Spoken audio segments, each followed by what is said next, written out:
This is how fat I am. It's December 22nd, 2018. This is how much weight, fat I've gained from taking a year off the bike, 2018.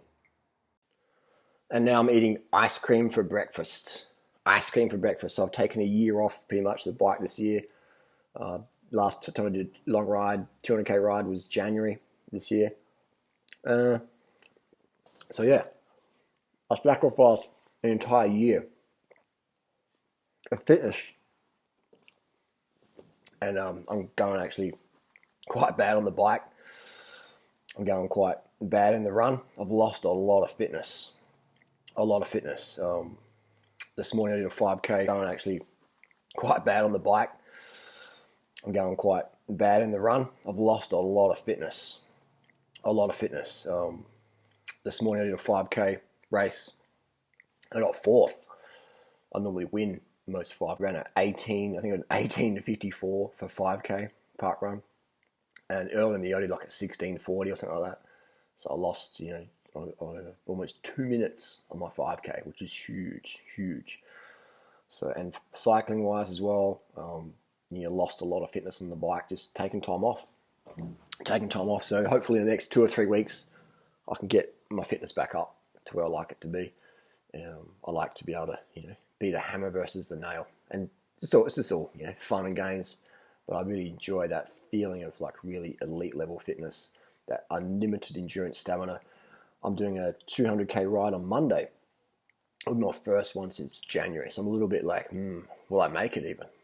Will I be, I don't know, so I definitely will be feeling it. And the main thing you feel is your aldosterone levels. Aldosterone regulates your sodium and potassium in your blood. So it can, if you don't have enough of that going around, or, the values aren't too good, you can cramp up, no matter how much water and carbohydrate taking in there. So Monday will be a big test. I can't remember. It's been maybe 20 years since I've had this long a break on the bike. I'd say it's been 20 years. So I'm going to go in Monday into a 200k ride. It's probably about 220k. It's going to be a fast ride. I'm going into that with zero fitness pretty much, just nothing, except for high carb vegan lifestyle to save my ass hopefully. So it'll be really interesting if I can do that 200k ride on Monday. So we'll soon find out. Check out on Strava. So how much fitness do you lose? It all depends on your diet. Let me just do a jump cut for a second. I just want to check out a race result from this morning to see if it's up. Actually, I don't need to do a jump cut. It's coming up real quick. This internet's pretty good. So yeah, it's how much fitness do you lose? It's so today I ran a 17:45 for 5k. 17:45 for 5k. So yeah, it was and Jessica Trengrove was there. She's an Olympian. She ran 17:55. She's probably I would say she's Australia's best marathon runner.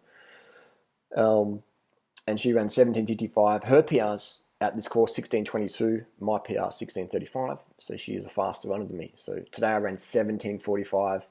Olympian marathoner, elite runner, properly elite runner. Jessica Trengrove ran 17:55. So it was very interesting. Just seeing differences of fitness and stuff like that. It's really, it's very, very, very, very interesting how it all works like that. But yeah, so it's all about your diet. It ain't about the training. People, I see it all the time. Oh, you're only lean because you ride a bike. You do 100k's a day. 100k's a day. Fuck, I've done that for fucking like 15 years or something. When I was a bike messenger, maybe. I was like, that was 20 years ago. 1998, my first year as a bike career. So, and people say, oh, but you've got a big history. That doesn't mean nothing, man. That means something for fitness levels. To come back quick, I can come back quick because I've got a big base, yeah. But it doesn't, look at Geraint Thomas. Look at Chris Froome today. These guys are sort of pudgy. For Tour de France winners, they're pudgy right now. They're not as lean as I am. I never raced the Tour de France. There's no way I'm that fit. I could never do that, So these are full-time. These are guys, to appreciate the level of fitness you need to have to win the Tour de France. They didn't just win. They fucking annihilated the competition, all right? Geraint Thomas, Chris Froome, they're like next fucking level. The peloton's down here. These guys are in the league of their own. Look how fresh they were after each stage. And look at their, I'm not trashing about it, I'm not hating, I'm just purely physiologically speaking, look at their physiques today. Look at the images in the media or whatever. They look like they just got 1-2 in the Tour de France. Those guys annihilated people in the Tour de France. The Tour de France. If you're in the Tour de France, you're the best of the best. If you're winning the Tour de France, you're the best of the best. If you're annihilating your competition in the time trials, in the mountains, doing it easy, then you are freak show fitness. But look at them today, you know? How do you win the Tour de France just in July? I remember July is not too long ago. And now just it'll be a little bit pudgy. Like, it's like, what? You know? That's all about diet, man. Those guys don't eat the same as me. If they did, they'd perform even better. Just a little bit more better. Actually, a lot more better. But it's hard to imagine how much better they could be. Because we know that everyone's clean now, you know. So if you're doing 400 watts, 450 watts clean, with EPO you could do like 520 for the hour. Because we know that people are doing 450 watts clean, full natty bra after 3 weeks of racing in a TT. It's totally normal. Just scones, bit of olive oil. Olive oil in the cell, that's the secret weapon. You know, so we got this crazy level of fitness, crazy level of training, dedication, discipline. Those guys are disciplined, man. Those guys are fucking disciplined. You know, the mental focus on the climbs, crazy. Deal with all the media bullshit, crazy. So there you go. How much weight did I lose? How much fat did I gain taking a year off exercise? Not much. Not much at all. And I didn't have to calorie restrict. What happened with my appetite? It just curbs down. I'm putting rice in the rice cooker, and I'm like, oh my god, I'm eating like a punce. I'm eating like a space cadet. I'm eating hardly, you know, anything compared to what I used to eat when I was training. What happens is your leptin and ghrelin hormones naturally just chill, and then when you do some more training, they go up. You know, so when I get back into the big Ks again, my appetite will just go up. When I drop it off, appetite goes down. So how the fuck are these people out there saying, oh, but you do a lot of exercise. If I ate like you couldn't eat like me and sit on the fucking couch. You couldn't do it. I couldn't do it. I can't do me sitting on the fucking couch. Because what happens is your appetite drops off. But when you're eating all these, you know, highly stimulating fucking junk foods like, you know, meat lovers ate meat pizzas at Pizza Hut, bacon and eggs, all these really stimulating fatty foods, then you get all this fat accumulating. I eat a very, very low fat diet. Even this ice cream here. I mean, I don't eat the Ben & Jerry's vegan. I'm eating this Sanitarium So Good. It's the lowest fat ice cream out there. You know, this is the lowest fat ice cream out there. No whey, no dairy. So it's got no growth hormones in there. So it's lean food. I'm eating ice cream for breakfast, man. Show me someone who's eating, I'm eating the whole fucking tub. All right, maybe 2. Later on, getting a little one later on. You know, show me someone who's eating a tub of dairy ice cream and doing no training. I'm eating unlimited calories, as much as I want. You know, show me someone who's doing that, and I'll show you someone who's been watching my videos. You know, but show me someone who's doing that on a standard Aussie or standard American diet, paleo or whatever.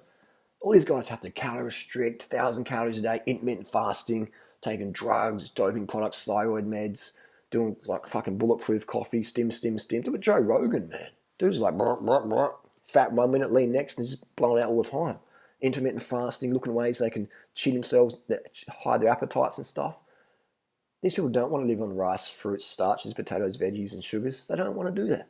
They want to live on their bacon and eggs and fucking shitty, junky, fatty, greasy stuff, and then try and find ways they can get away with it, with drugs or intermittent fasting or binge purge things, cutting and bulking. You're not cutting. Cutting means you're starving. Bulking means you're binging again. Imagine if a fat person, a fat female goes to dinner and they're like, oh, you gained weight, so I'm bulking up. If you're a guy, so I'm bulking up. It's all muscle, mate. If a guy gains weight, it's muscle. If a girl gains weight, it's fat, apparently. That's what they say. You know, the double standards, it's hilarious. But anyway, leave the comments on some of my videos, other people's videos on Facebook or Instagram. Check out my Instagram, by the way, Durianrider. Links in the description, new Instagram page. This is some of the dumb comments people write. But you guys do exercise. Exercise is fucking healthy. Oh, but if I ate like you and sat on my ass all day like I do now, I will get fat. Dude, you're fucking fat already. Like, what are you doing? You're not eating like me. You're not training like me. You're fucking fat. So why are you disagreeing with what I'm saying? And you don't have to agree with me. You're still fucking wrong. You're still fat. You're still overweight. You're still out of shape. You know? How are you going to change that unless you fucking change up your fucking routine? You change what you put in your mouth. Oh, but just eat less and move more. How does that fucking work? How am I going to do more training on less food? It doesn't fucking work, mate. You have to be on some pretty good drugs to be able to do that. And even then, your thyroid is going to shut down. All right? And you're going to be on thyroid meds. And then all that cascading endocrine fucking blow apart that goes on with that. You know? So people they got to think. But man, even in the vegan scene, people are just getting scammed. Getting fucking scammed with bullshit. Fruit's good, but it's got a lot of sugar in it. Don't eat too much fruit. Have a little drink to curb the hunger cravings you're going to get because now you're fucking undercarb and starving yourself without even knowing it. And your emotional and physical performance just drops off. You're like, oh my God, I'm detoxing. I need a Kundalini awakening. I need to do a more fucking $10,000 shake fast. And these people are just chasing their tails, man. I see it all the time. Their performance, they're just going down like that. None of these performances going up there. There's the black circles under their eyes, just like they've been punched in the face continually. Moon and rock, just big black circles. Adrenal exhaustion, having to do one meal a day. Stomachs feel so shit because they're binging out on fatty stuff. Oh, I'm going to eat once a day. My food makes me feel so ill, I'm going to eat once a day. If you're eating once a day, you're eating some nasty shit. If you only want to eat once a day, you're eating nasty stuff, man. Nasty stuff that's damaging your health and your performance. So people can whatever do. You don't have to like me. You don't have to hate me. You do whatever the fuck you want, but your body doesn't care if you like me or hate me. All your body wants is the best information, the best nutrition, the best template out there. Get a copy of my Carb the Fuck ebook and Durianrider's Lean Body Bible. Nothing out there comes close in terms of holistic, total lifestyle. You know, look at the people whose lives have turned around. Getting them off drugs, getting them on, earning big money, getting them lean, getting them fast, fit, off the fucking meds, off the, prescription meds, the recreation meds, the booze and stuff. Alcohol, man. People drink alcohol because they don't get enough sugar. Go and have a fucking blended dates and water. Go and chug down some fucking high fructose corn syrup and water and see how much fucking beer you want to drink after that. High fructose corn syrup, don't drink that. Makes you fat. Makes you fat like Durianrider. Do you know how much fructose I eat in a year? Anytime you ever have a family member talking shit, maybe you're even talking shit to your family, oh, sugar's okay, but not too much. Everything in moderation. Go vegan. Oh, don't eat too much rice. You can't eat rice, though. Rice is fucking life. Bananas is life. Steamed potatoes is fucking life. Oats, corn, millet, all these fucking starches, fruits and sugars, they're all fucking life. And as soon as you pull any of those out of your diet, then you start floundering. If you pull out fruit, if you pull out starches, if you pull out sugar, your performance is going down. When you add in some starch, add in some fruit, add in some sugar, performance is going up. Fruit for breakfast, maybe even fruit for lunch. I like fruit for lunch. Starches for dinner. Put some sugar in your starches, sugar in your smoothies. Boom, pop up that muscle glycogen. Muscle glycogen is the name of the game. How are you going to fuck your wife or your husband really good with passion if you're undercarbed? They're going to think about someone else who banged them better in the past. All right? So you got to have some fucking energy. All right? Have some muscle glycogen. What does muscle glycogen mean? Muscle glycogen, I used to have that thing. What does muscle glycogen mean? Muscle glycogen is fucking everything. Everything. You give me Chris Froome, you give me the world's best Kipper J marathon runner, I'll destroy them all on a run or a bike ride if they're in ketosis, when their muscle glycogen is deplete. When your muscle glycogen is down, it's game over. Your testosterone doesn't work properly. You can't crack a fucking hardwood properly. Your hormones aren't working properly. Your thyroid's not working properly. All these things run on glucose. So get enough carbs. Anyway, I could ramble and rant on, and I'm not on any stims right now either. I woke up this morning, did that 5 hours sleep. Woke up, and that's another video I'm going to talk about stimulants. You take stimulants when you're tired, you are punching your adrenals so hard. So never take stimulants if you're tired. If you're tired, get more rest. Have some water, have some more carbs. Chill. If you only use stims, you only use stims when you're fully peaking to bring up next level. If you're tired, never use stims unless it's a safety concern. You've got to stay awake at night or whatever. Otherwise, never use stims if you're tired. That's the worst thing you can do. Get more rest. Look after your health. Look after your adrenals. Get a copy of my ebooks. Always constantly updated. The latest versions are out now. They're constantly updated. So the price is a little bit more, but because they're getting constantly updated. Incredible value. Incredible information. So easy. And look at Natasha. Natasha's been following. She bought it when she was like 15 or 16, that ebook, reading it in high school. And look at her now. Crushing it. Everybody fucking crushes up my advice. Everyone.